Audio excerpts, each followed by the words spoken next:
Empty grocery shelves are everywhere. It's a major problem all across the nation, and consumers have been expressing their frustration with the lack of supplies and the soaring price of everything. In many stores across the country, people won't find anything in their meat cases, freezers, and shelves as grocers continue to struggle to get deliveries on time due to a global supply chain disruption fueled by the spread of the Delta variant in Asian countries, which have led Chinese authorities to shut down one of the most important ports for global trade, causing congestion of about 350 shipping containers. More than 1 year later, the health crisis continues to have an impact on the things Americans love to buy, even their favorite food, their cars, and their much-needed electronic equipment. In the stores, the shelves are often empty due to an increased demand for supplies, combined with shipping and manufacturing delays. It seems that dark clouds are gathering once again, threatening us with another period of extensive shortages and explosive prices. What we have seen from inflation so far was just a hint of what is coming next. This month, the U.S. inflation rate has reached levels not seen since 2008. Broken supply chains certainly have not helped with that equation. That means products people need and want are again in short supply. And we all have witnessed what happens when consumers hear that more shortages are coming. Since the beginning of the year, Americans have been facing a relentless rise in consumer prices, and even though politicians and policymakers have been trying to reassure us that those increases are only a temporary blip, it doesn't feel so reassuring to consumers who are seeing the prices for so many goods surging so much and so fast. Compared with the same time last year, consumer prices rose 5.6%. Leading the surge was the cost of vehicle rentals, which went up by a shocking 75% year on year, while the price of a new car was up 6.4% in the past year. That is the largest jump since 1982. Rents were also up, skyrocketing house prices, forcing many people to remain in their apartments. At the same time, restaurant prices increased by 0.8%, which may sound relatively small, but marked the largest increase since 1981. Industry analysts said this is happening because the costs of food and wages are much higher, and those increased costs are being passed to consumers. According to Kathy Bostianchitz, an economist at Oxford Economics, price increases stemming from the reopening of the economy and ongoing supply chain bottlenecks will keep the rate of inflation elevated. However, those who still believe the reopening will be translated into an economic recovery. Very disturbing news. Yeah, that was good because that was about it on that anyway, man. But yeah, he be snapping, don't he? Alright, so this is Brother Yaradan, man, with the Sutter Return here in Chicago. I want to start off by giving all praises to the Most High, Yahweh Bahashem, Wamalak Mashiach, Yahweh Shai Bahashem, Kodash. Double honors to the elders of the House of David, man, the House of David, great millstone. Alright, Shalom to you, Akim, that's scattered throughout the four corners, preaching His word in truth and sincerity. And the Akim and the Akwatian, man, the brothers and the sisters, man, can't forget about the little ones, too. All right? So, hey, it's the book of Daniel, man. I'm going to start off with Daniel chapter 1 and 8, man, because, you know, it's going to come a time, man, the said perils, them perilous times going to come, man. Famine, death, and destruction, and the sword, man. All right? All these times is coming, but mainly, man, hey, it's better to get your brains blew out than to starve to death and pine away. All right, and that's the main thing that the Most High. That's going to be one of His main ways of deleting some of you people, man. All right, He's going to delete you people slowly but surely, man. All right, you might have who, the nigga Vig Rames or another swole nigga or some crazy shit, man, and they gonna lose all them muscles. They gonna pan away. All right, because niggas scoffed against the prophets. Okay, people came up against the doctrine of Yahweh Shem Yahushua. Okay, that nigga shot up the Bible. We ain't forgot about Polite shot the Bible. Alright, that nigga Mike Epps was mocking the Israelites come out there tweaking. So yeah, man, the Most High is preserving niggas to um so they could die in the famine. All right, because he want to see niggas you know just the same way they laughed at him and his prophets. He gonna sit back and we gonna watch and we gonna laugh at them and we gonna eat and rejoice, man. All right, underneath the wings of the Most High, inside this truth. All right. So this is the book of Daniel, chapter 1 and verse 8. But Daniel proposed in his heart that he would not defile himself with the portion of the king's meat, nor with the wine which he drank. Therefore he requested of the prince of the eunuchs that he might not defile himself. Yeah, man. So hey, when we all first came into this truth, I don't know how it was for everybody else, but like for me, Salaki. But like for me, man, when I came into the truth, I wasn't we put it down, we put the pork down, the shrimp, crabs, lobster. I ain't second guess. I ain't look at it twice, none of that. All right, so when you come into the truth, when you hear these laws, statutes, and commandments, and you figure out what the Most High require of us, man, okay, there's a zealness inside of you where you want to stop sinning. It's an urgent matter, man. So, hey, the Most High put the Spirit on us to fast. We backstart fasting now. We not eating abominations anymore.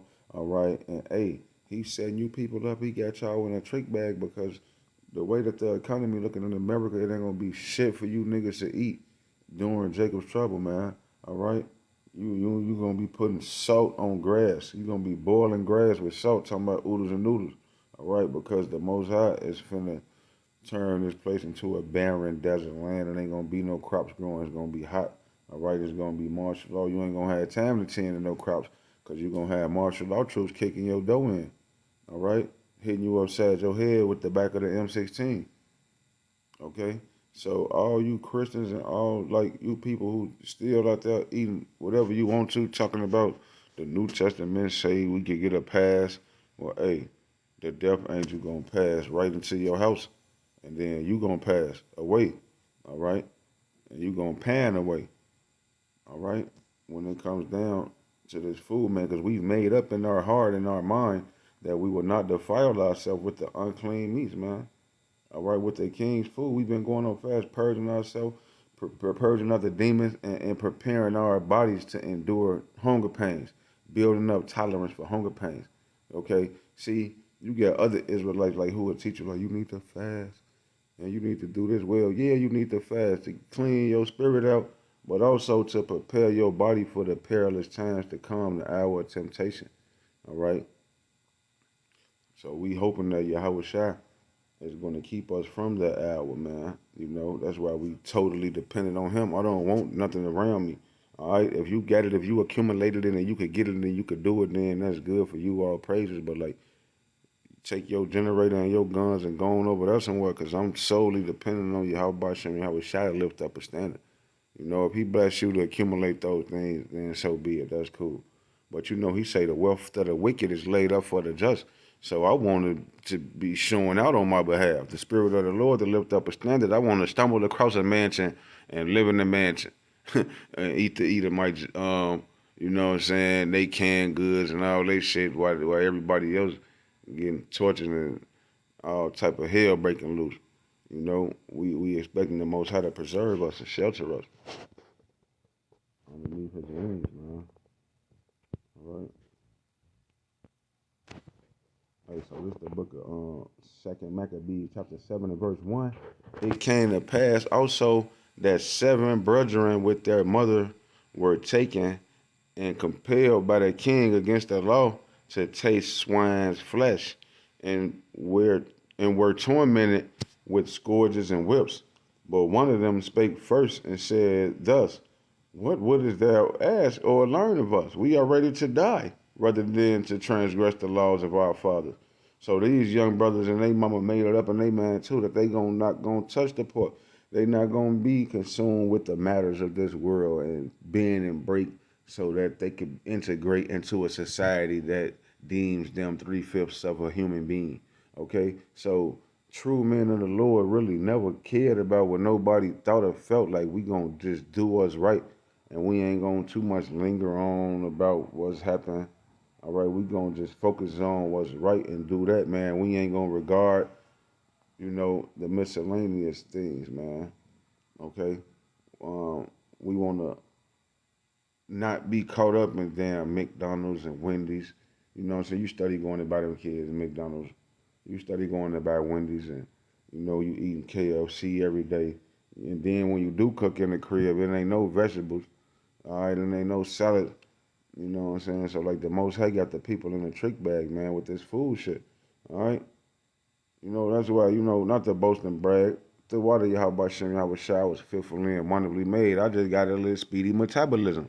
I don't really gain too much weight. I'm thankful I don't gain too much weight because, like, what if you got to run? The Most High got you in a trick bag. You 628 pounds. And you talking about call halal.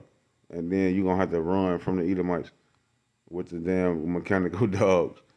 So, hey, yeah, the Most High going to protect certain people, man, but certain people out here just putting themselves out there in fluky situations. You want to have discernment. You don't want to be caught up in this world. You spending all the food stamps and shit on ground beef. That's all y'all eating is ground beef or chicken. You know what I'm saying? And you caught up in this gluttony spirit. So hey, you got to take a break. You got to do everything decently and in order and in moderation, man. All right, preserve yourself.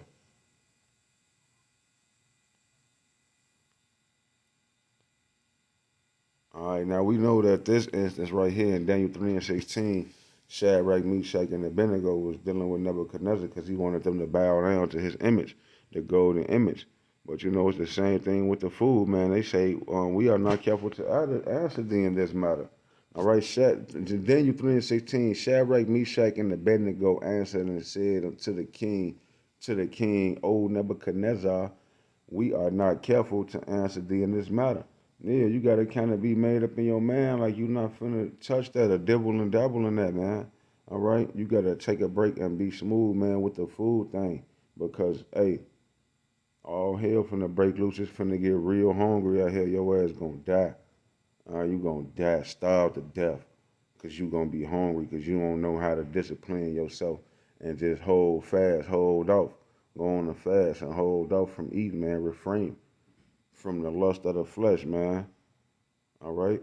You just study, got to fill your belly. You wake up eating breakfast, everybody cooking breakfast. You got oatmeal, grits, eggs, rice, sugar, God damn it, beef, bacon, turkey sausages, beef sausages, waffles, pancakes, toast. You know what I'm saying? And a side of damn pineapples with a cup of coffee. You know what I'm saying? Like, you got to kind of tone it down out there, man, and do everything in moderation. And you want to kind of take it easy on your body, man, in these last days. And you want to start fasting more and more to build up the tolerance for the hunger pains, because you never know, man. The Most High say, um, Revelation 2 and 10, fear none of the things which thou shalt suffer. Behold, the devil shall throw some of you in prison. You may be tried 10 days, roughly paraphrasing, man. He might give your ass a 7, 8 day, nothing to eat, nothing to drink. And you might have to endure and go through that. You don't want to be like, fuck it, give me the chip. You know what I'm saying? Because you hungry as hell and you don't know how to go without. So, yeah, man, I hope this lesson was edifying to the hopeful elect. And with that, I'm going to say shalom.